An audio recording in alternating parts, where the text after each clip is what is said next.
अस्सलामु अलैकुम वरहमतुल्लाहि वबरकातुहू। उम्मीद करता हूँ कि आप सब खैरियत से होंगे और तमाम जितने भी मुसलमान भाई बहन और हमारे बुज़ुर्ग हज़रात हैं सभी को ईद मुबारक। और सभी हज़रात जो है ईद की खुशियाँ मना रहे हैं, कुर्बानी कर रहे हैं, बहुत ही खुशी की बात है। चाहे वो वतन से ताल्लुक़ रखते हों या फिर गैर वतन से ताल्लुक़ रखते हों, परदेसी हो, सभी को जो है मेरी तरफ से ईद मुबारक। अल्लाह तबारक व तआला आपके अमाल को भी कबूल करे और आपसे भी यही दुआ है कि मेरे अमाल को भी कबूल करे और आप मेरे लिए भी दुआ करते रहिए।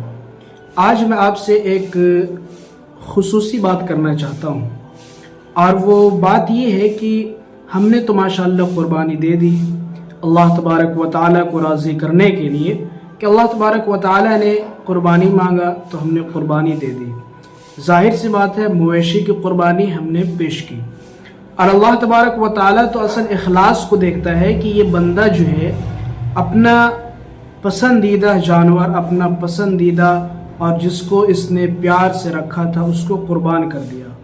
और अल्लाह तबारक व तआला ख़ुद फरमाता है लन यनालल्लाह लुहूमुहा वला दिमाउहा वलाकिन यनालुहु तक़वा। अल्लाह तबारक व तआला जो है ना ही तो गोश्त को देखता है और ना ही पोस्त को देखता है और ना ही तो अल्लाह तबारक व तआला को इन सब चीज़ों की ज़रूरत है।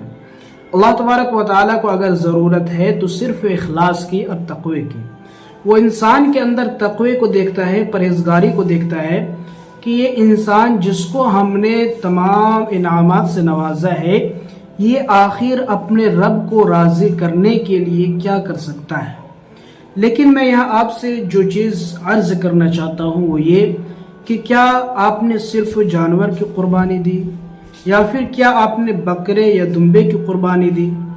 अगर आपका जवाब यही है कि हाँ मैंने सिर्फ बकरे की कुर्बानी दी तो आपने बहुत ही गलती कर दी। अगर आपने सिर्फ बकरे की कुर्बानी दी या फिर जो मवेशी की कुर्बानी दी तो आपने बहुत बड़ी गलती कर दी, क्योंकि कुर्बानी हमें ये पैगाम नहीं देता है कि सिर्फ जानवर ही कुर्बान करें, बल्कि उस जानवर के साथ साथ कुछ और चीज़ें हैं जिनको कुर्बान करना चाहिए।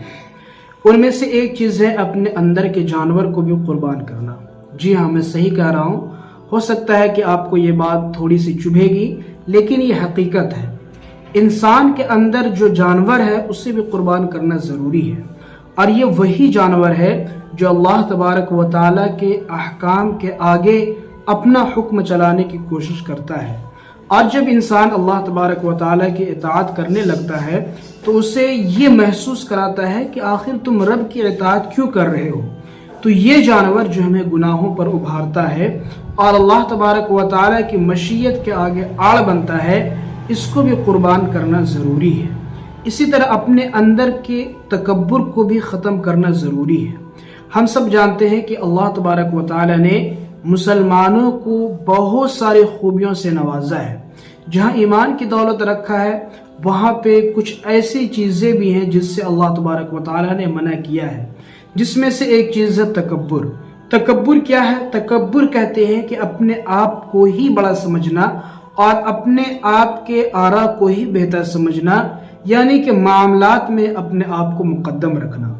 अब इससे नुकसानात होते हैं, वो ये होते हैं कि बाज़ दफ़ा जो है इंसान अपने आप को ही सही समझता है और दूसरों को गलत समझता है। बल्कि कभी कभी तो यूँ होता है कि इंसान अल्लाह तबारक व तआला के अहकाम के आगे अपनी राय को ही बेहतर समझता है, व तआला पे ही जुमले कसता है। नऊज़ बिल्लाह, तकब्बुर वो सिफ़त कबीहा है जो इंसान को इबादत करने से रोकता है और इंसान को इताअत करने से रोकता है, क्योंकि तकब्बुर के अंदर जो मादा है वो किब्र का है और बड़ाई का है और बड़ाई जो है ये अल्लाह तबारक व तआला को नापसंद है। जब अल्लाह तबारक व तआला ने मुसलमान बनाया और मुसलमानों को इताअत गुजार बने, रब के अहकाम के आगे झुक जाए, अब अगर ये तकब्बुर बाकी रहा तो इबादात में भी इंसान को अल्लाह तबारक व तआला के इताअत से रोकेगा और इसी तरह दीगर चीज़ों में भी इताअत से रोकेगा।